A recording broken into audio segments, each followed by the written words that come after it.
Ladies and gentlemen, welcome back to another episode of Revenant Wristwatch, where we bring watches back from the dead. This is not a dead watch. This is a Bulova that was made in 1954. My dad turned 70 this year, and so I thought it'd be neat to get him a 70-year-old watch. The problem, as you can see here, is the winding stem doesn't stay in. This is usually a pretty simple fix. It could be really one of about two things, at least that I know of. So let's take it apart, see what's going on with it, and see what it needs to get fixed. First thing we got to do is take off the case back. These little case back removal balls work great as long as whoever worked on it before didn't wrench it down too tight. So you got the movement here. It's an automatic movement. You can see it says Bulova on it.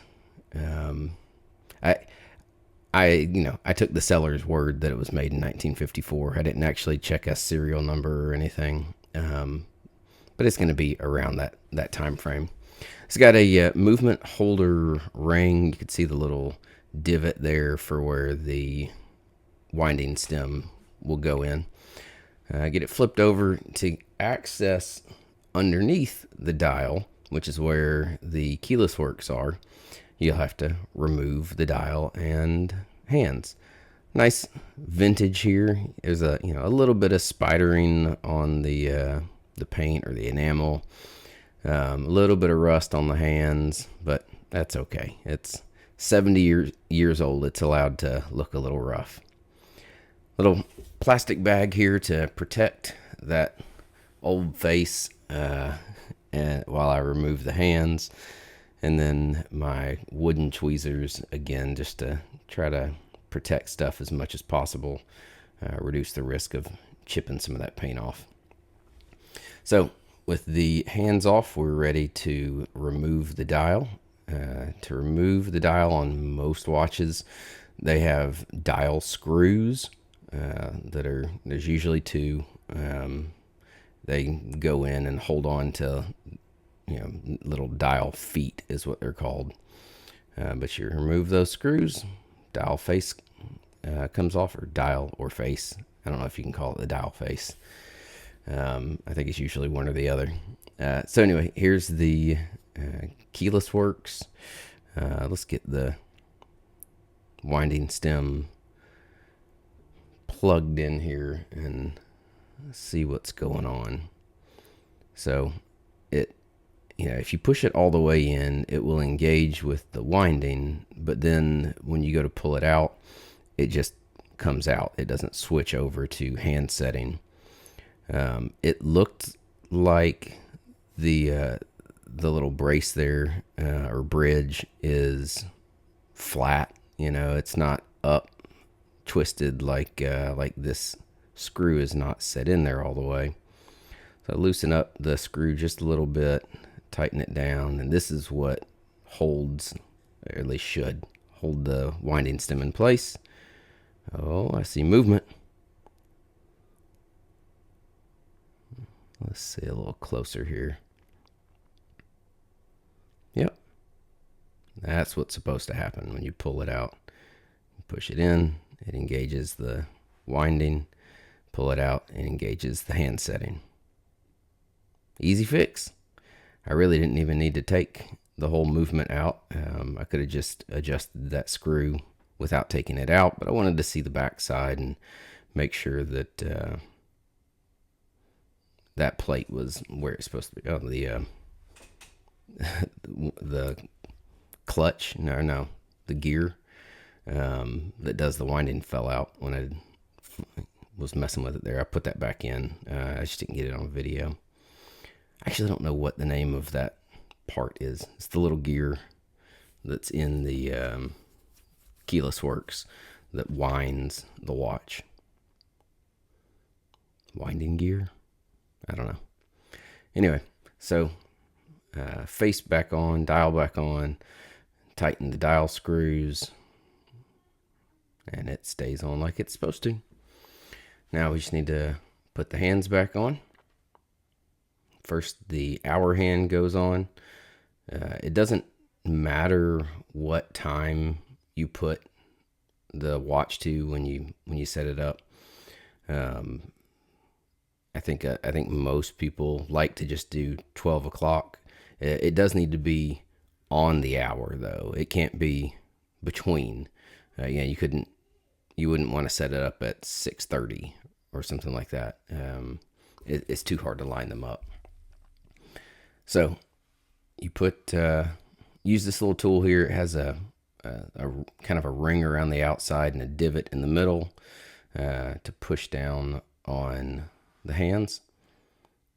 We've got the hour hand on, and then like I said, 12 o'clock is what I like. I think it's what most people like. It allows you to line the hands up just right, right on top of each other. You don't have to guess and say, oh, that looks like it's about right.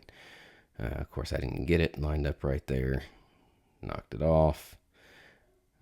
My hand was a little shaky today, but it gets on there eventually.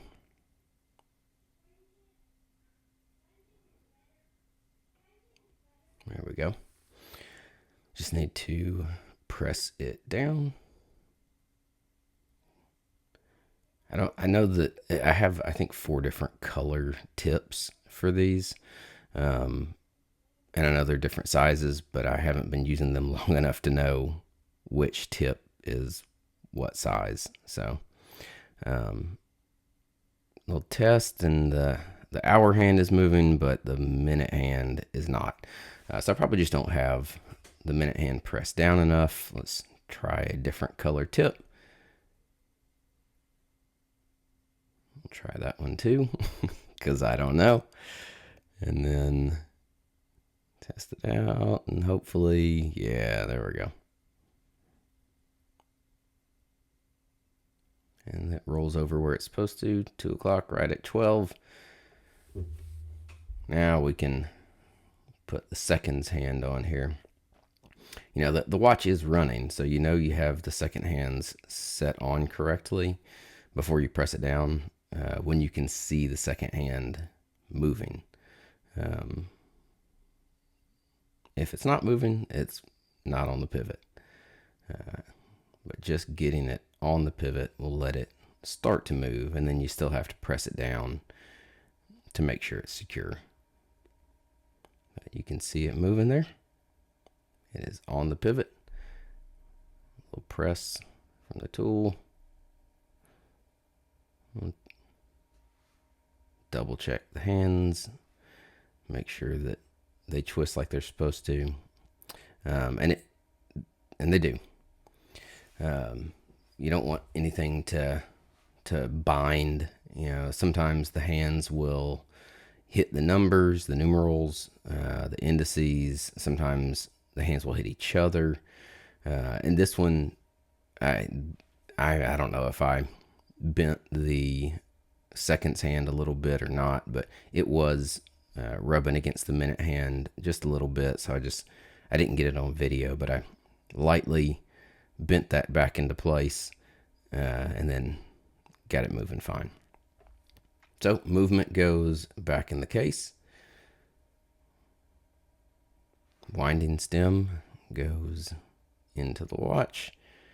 And I need to get the movement holder in, and I forgot to line up the little divot there, where the winding stem goes. So let's take it out, line it up straight. There we go. Nice and secure. Most modern movements have case screws that hold them in.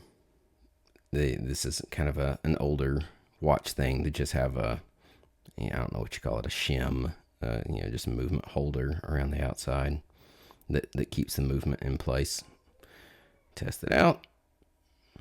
Hey, hand setting works. Test out the winding. That works too. That's great. And that's it. All we got to do is put the case back on and get this back to my dad. I hope he is able to enjoy it for a long time. It was running really well. I think when I checked it on the time grapher, it was, you know, like plus 2 seconds a day. So thanks for watching. Happy birthday, Dad. I hope you enjoy your 70-year-old watch.